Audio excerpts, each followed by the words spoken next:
American Top 40 was the soundtrack of my youth. Every weekend, I would listen to Casey Kasem and later Shadow Stevens count down the 40 most popular songs in the country on our local station. WMEE, Fort Wayne.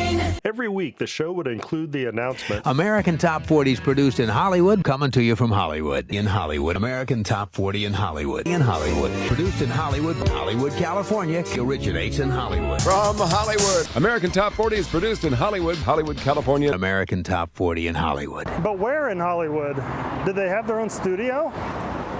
Did they record at a local FM station like Kiss FM, the powerful LA affiliate where a young Rick Dees dominated the mornings? We're here in Hollywood.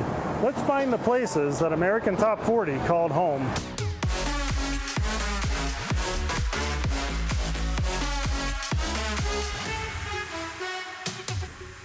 Casey Kasem and his friend Don Bustany grew up together in Detroit, Michigan. In 1968, they reconnected here in Los Angeles and formed Kasem Bustany Productions, producing radio commercials out of a closet in Casey's Hollywood apartment. For the next year and a half, the two would kick around the idea of creating a music countdown show. Casey even reached out to KHJ program director Ron Jacobs about the idea. Finally, in the summer of 1969, the three men, Casey Kasem, Don Bustany, and Ron Jacobs, along with a businessman and concert promoter named Tom Rounds, met here at Arts Delicatessen in Studio City. It was here in the summer of 1969 the four men hammered out what would come to be known as the Bagel Agreement. The specific legal terms drawn up in the so-called Bagel Agreement would be put in writing by attorneys, laying the groundwork for American Top 40. A production company named Watermark was formed to produce the show with financial backing from an acquaintance, a guy named Tom Driscoll. He's the heir to the Driscoll Farms fortune. The financially strapped startup would lease some studio space, and on Tuesday, June 30th, 1970, began recording their very first show here at 931 North La Cienega Boulevard in West Hollywood. This show would take over 24 hours to produce and would air over the 4th of July weekend, 1970. As you can see, the space was small, barely able to house the few employees working on the show. It is here that American Top 40 would grow to over 300 affiliates nationwide. After 5 years at this location, Watermark would desperately need more space. By 1975, it was time to move. Every time I would eat at my favorite taco place on Ventura Boulevard here in Studio City, I would stare at the nondescript gated building across the street and wonder, what is that place? You see, I've been around LA long enough to know boring buildings with big gates are often inhabited by the entertainment industry. Then I read an excellent book by former AT40 staffer Rob Durkee, and I learned the incredible history of this building. From 1975 to 1984, this was the home of American Top 40 with Casey Kasem. Executive offices were on the top floor, and two production studios occupied the bottom floor. Here's a photo of the AT40 staff in front of the building with Casey Kasem himself standing in the center of the crowd. Watermark, the company that produced American Top 40, would remain in this, their second home, until 1984. From Hollywood, it's America's Top 10 with Casey Kasem. Throughout the 1980s, Casey also produced a video version of American Top 40 called America's Top 10, which was syndicated nationally and aired here in Los Angeles every Saturday morning on KTLA. The show would count down the top 10 songs of the week, playing the music video of each song. America's Top 10 was shot at the Valley Production Center. One show staffer I spoke with remembers Casey's wife, Jean, accompanying him to the show tapings. The staffer remembers the couple were so cute together, almost inseparable. The grandiose-sounding Valley Production Center was actually located in the basement of a real estate office, here at 6633 Van Nuys Boulevard.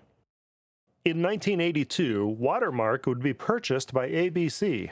You see, ABC had big plans for American Top 40.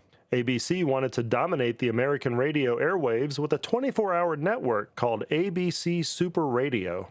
Built around Watermark, Super Radio would effectively be a hub based in Los Angeles and sending music and programming to radio stations around the country. The iconic Centrum building Completed in 1982, this 6-story, 10-level behemoth is literally built into the slopes of the Cahuenga Pass. In its day, it was home to powerful Hollywood agents, producers, and the see-and-be-seen French restaurant L'Esprit, where a champagne brunch was $10.50 and valet parking was under $2. American Top 40 would relocate here in 1984 to the 5th floor, Suite 555. Remember Shadoe Stevens saying every week during closing credits, American Top 40 was recorded on Sony digital mastering equipment. that state-of-the-art recording studio would eventually be built right here. And the views from the 5th floor must have been incredible.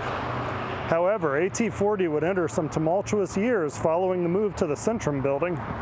Casey Kasem would leave ABC Watermark and launch his own weekly countdown show, Casey's Top 40 with Westwood One, earning more than $3 million per year.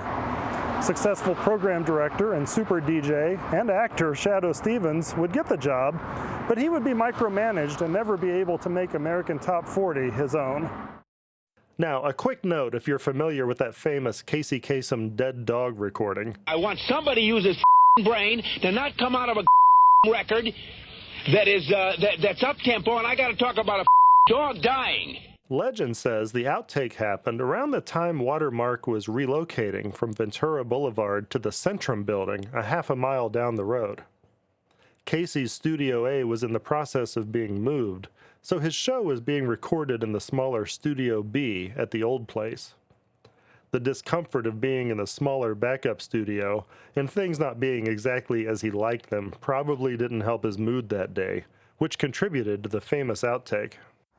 Now, the move to the Centrum building was a part of the larger Super Radio plan. This new, larger digital production space would be needed to feed programming to a 24-hour radio network.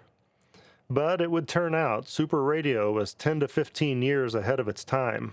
Before it even began, ABC would kill Super Radio, citing a weak advertising environment and a long road to profitability. To make matters worse, ABC demanded every radio station carrying American Top 40 become an affiliate of the ABC Radio Network and carry their top-of-the-hour news updates. Music stations that didn't want to carry a news update every hour would still be required to run a number of network commercials. Now, this was too much for many big-market radio stations, including the LA powerhouse KISS FM. ABC pulled American Top 40 off KISS FM, the #1 hit music station in Los Angeles, because of their refusal to submit to ABC's All or Nothing edict. With 4 hours of programming to fill, KISS FM station management decided to let their best DJ take a shot at producing his own countdown show. The Rick Dees Weekly Top 40 would premiere in the fall of 1983. Now, besides competing against Casey Kasem himself on Westwood One, a young Rick Dees was fighting for listeners and advertising dollars. Just 11 years later, the Rick Dees Weekly Top 40 would wipe American Top 40 off the air entirely. Today, American Top 40 with Ryan Seacrest is produced and distributed by iHeartMedia, based in this building on West Olive Avenue in Burbank, California. I hope you've enjoyed this look at the many homes of American Top 40.